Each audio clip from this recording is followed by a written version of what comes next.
Hello students, इस video में हम पढ़ेंगे एंजियोस्पर्म प्लांट्स के बारे में। और पढ़ने से पहले हम देखते हैं कुछ पौधों को, कुछ प्लांट्स को हम ऑब्जर्व करते हैं और खोजेंगे उनके बीच समानताएं, सिमिलैरिटीज़। ये पहला पौधा। दूसरा पौधा, मैं नाम ना भी बताऊं तो मुझे लगता है कि चल जाना चाहिए काम। ये तीसरा पौधा और उसका ये फूल यानी कि फ्लावर। और ये पौधा मैंने पहले वीडियो में बताया, ये झाड़ू के फूल का पौधा है। ये अगला पौधा, one more plant with flowers. Next plant, ये एक और पौधा जिसमें फूल है, पुष्प है। ये plant with flowers and the visible fruit यानी कि फूल और उसका ये फल, दोनों एक साथ। एक और पौधा लेकिन इसका फूल मुरझा गया है और इसका बनता हुआ फल यानी डेवलपिंग फ्रूट। एक और पौधा अपने पुष्प यानी कि फ्लावर्स के साथ। और अगर पत्तियों को देखकर पहचान पाएं तो मुझे लगता है कि नाम पता चल जाएगा ये कौन सा पौधा है। धनिया का फूल, कोरिएंडर फ्लावर्स। और फ्लावर्स देखने के बाद बारी है फ्रूट्स को ऑब्जर्व करने की और इमेजिन करने की कि ये जो प्लांट है और इसका ये जो फ्रूट दिख रहा है यानी कि फल, इसके सीड्स, बीज कहाँ है, फल के अंदर या बाहर। ये बीन का पौधा, बीन प्लांट, इसका ये फल और पता करना है कि इस फल के बीज कहाँ है, सीड्स कहाँ पर हैं। ये एक और फल और ये सीम कहलाता है, सीम की सब्जी, उससे याद आ जाना चाहिए। और हम इतने सारे पौधों को देखकर क्या जानने की कोशिश कर रहे हैं, क्या समझना है। ये जो सूखा हुआ फल है, हम अगर इस सूखे हुए फल का छिलका हटाएं यानी कि इस फल को तोड़ें तो हमें पता है कि इस फल के अंदर से निकलने वाला है बीज, जो मैं करके दिखाती हूँ। इस फल को जब मैंने तोड़ा तो यहाँ पर हमें दिख रहा है कि ये जो फल है उसके अंदर इसका बीज है, यानी कि ये जो बीज है वो ढका हुआ है। ढका हुआ है कहाँ? ये एक फल के अंदर है, यानी कि जो सीड्स है they are covered and they are covered by a fruit, by their fruit. जैसे कि ये जो चना है, इसके जो बीज है वो भी फल यानी कि छिलके के अंदर है। या it means the seeds of this plant, this चना plant, gram, Bengal gram. The seeds, they are present within the fruit. They are covered by the fruit cover. And this fruit that we saw earlier, ये जो फल हमने पहले देखा, इन सभी के बारे में हम जानते। इन सभी पौधों में क्या समानता है कि हमने जितनी भी देखा और अगर हम इनके फलों को देखते हैं जिसका उपयोग हम सब्जी के रूप में करें, फल के रूप में करें, इन सभी के जो बीज होते हैं वो फल के अंदर होते हैं। और जो नाम है एंजियोस्पर्म, इस शब्द को अगर हम तोड़े तो एंजियो का अर्थ होता है ढका हुआ, कवर्ड, और स्पर्मा का अर्थ होता है बीज यानी कि सीड। तो मीनिंग क्या हो गया? ढके हुए बीज, कवर्ड सीड्स। और इसी कारण से इन पौधों को हम एंजियोस्पर्म कहते हैं। तो एंजियोस्पर्म कहने का कारण क्या है कि ये जो इनके फल है उस फल के अंदर इनका बीज है। इसके पहले भी जैसे हमने कद्दू का पौधा देखा या जो भी पौधे हमने देखे, सीम के पौधे में भी है, बीन के पौधे में भी है। और दूसरी सब्जियों को भी अगर हम याद करें, खीरा याद करें हम, करेला, और जो भी सब्जियां हैं और उनके बीज हैं वो फलों के अंदर है। मूंगफली का बीज फल के अंदर है। इसी कारण से इन पौधों को कहा जाता है plants with seeds covered with in the fruit, और इसी वजह से इनका नाम हो जाता है एंजियोस्पर्म। एक और नाम इन्हें दिया गया है और वो कारण है, और ये कारण है ये फ्लावर्स यानी कि पुष्प। और क्योंकि इन पौधों में, सभी पौधों में पुष्प होता है, चाहे वो हर मौसम में हो, किसी खास मौसम में हो या कई सालों के बाद हो, पुष्प की वजह से ही इन पौधों को पुष्पी पादप, फ्लावर्स की वजह से इन्हें फ्लावरिंग प्लांट्स भी कहा जाता है।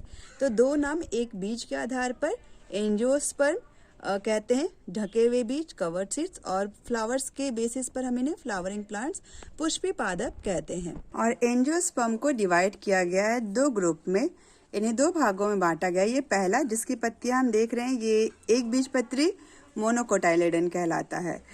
क्यों? क्योंकि इनके बीज में एक पत्र होता है जो हम आगे देखेंगे।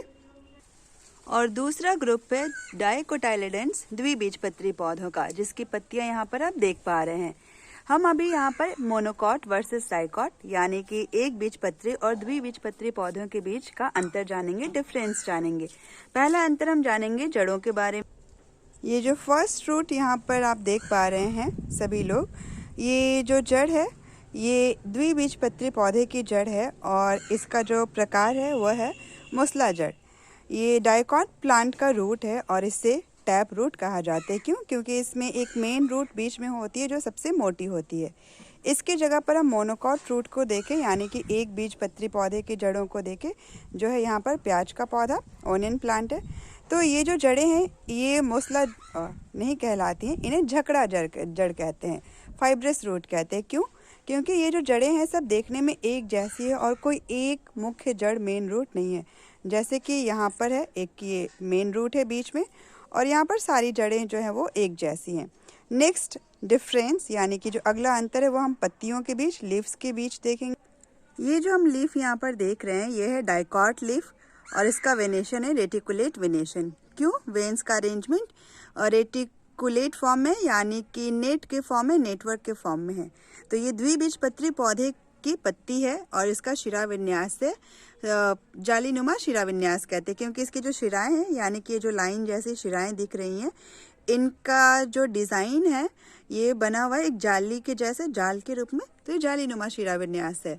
इसके बाद हम मोनोकॉट लीफ यानी कि एक बीजपत्री पौधे की पत्तियां देखेंगे और ये पत्तियों से पौधा भी पहचान गए होंगे। और खासियत क्या है मोनोकॉट प्लांट की एक बीजपत्री पौधे की पत्तियों की, कि इसकी पत्तियों में जो शिरा विन्यास है, लीफ वेनेशन जो है वो पैरेलल होता है, समानांतर शिरा विन्यास होता है। क्योंकि यहाँ पे जो लाइन बनी हुई है ना, ये लाइनों को आप देखेंगे तो ये समानांतर रेखाओं के रूप में, जैसे घास की पत्तियों में भी होता है, हल्दी में होता है, लिली फ्लावर में, लिली के फूल की पत्तियों में।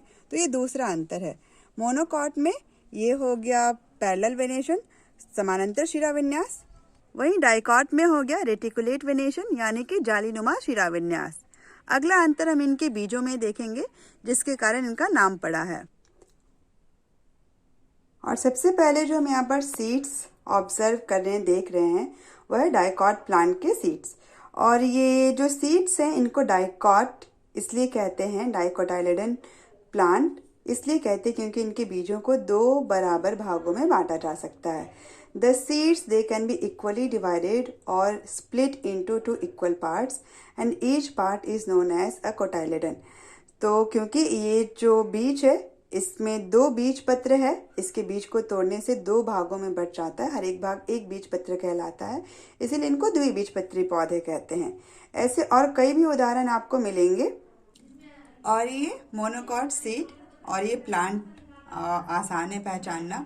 ये जो प्लांट्स है सीरियल प्लांट्स, ये अनाज वाले पौधे, ये मोनोकॉट प्लांट से एक बीजपत्री पौधे हैं। और क्यों? क्योंकि अगर हम ये चावल के बीज को तोड़ना चाहें ना और कोशिश करें कि दो इक्वल पार्ट्स में टूट जाए तो ऐसा नहीं होता। और यही कारण है कि इनके बीज में बस एक बीज पत्र होता है, सिंगल कोटाइलेडन होता है, इसीलिए इन्हें मोनोकोटाइलेडन कहते हैं। मोनो का मीनिंग है सिंगल, डाई का मतलब है टू, तो टू कोटाइलेडन्स वाले डाइकोटाइलेडन और यहाँ पे ये सिंगल कोटाइलेडन वाला मोनोकोटाइलेडन। तो एक बीजपत्री होने से इन्हें हम एक बीजपत्री पौधे कहते हैं। तो यहाँ पर हमने ये डिफरेंसेस देखा मोनोकॉट, डाइकॉट, और साथ में ये भी जाना कि जिन पौधों में फूल होता है, पुष्प होता है, उन्हें हम पुष्पी पादप कहते हैं। और अगर इनमें बीज हो तो ये बीज फल के अंदर ढके होते हैं, जिस कारण इन्हें एंजियोस्पर्म कहा जाता है। तो कवर्ड सीड्स मतलब seeds with in the fruit होने की वजह से इन्हें हम एंजियोस्पर्म कहते हैं और फ्लावर्स होने की वजह से फ्लावरिंग प्लांट कहते हैं। डाइकॉट, मोनोकॉट अपने आसपास ज़रूर देखें और खोजें कि इनके बीच अंतर क्या है, इनके लीव्स कैसे दिखते हैं, लीफ का वेनेशन क्या है, अगर फ्लावर्स हैं तो उनके बीच क्या डिफरेंसेस है, पेटल्स का नंबर काउंट करें, रूट्स को देखें, ऑब्जर्व करें। और इस तरह से ये मोनोकॉट, डाइकॉट जो है अपने डेली लाइफ में थोड़ा थोड़ा देखते रहने से और भी ज़्यादा समझ में आएगा। उम्मीद है कि ये टॉपिक समझ में आया होगा। टॉपिक है एंजियोस्पर्म। और उनका division into monocots and dicots, जिसे हमने रियल प्लांट्स की सहायता से देखा, उनको देखते हुए जाना, वेनेशन को देखते हुए जाना।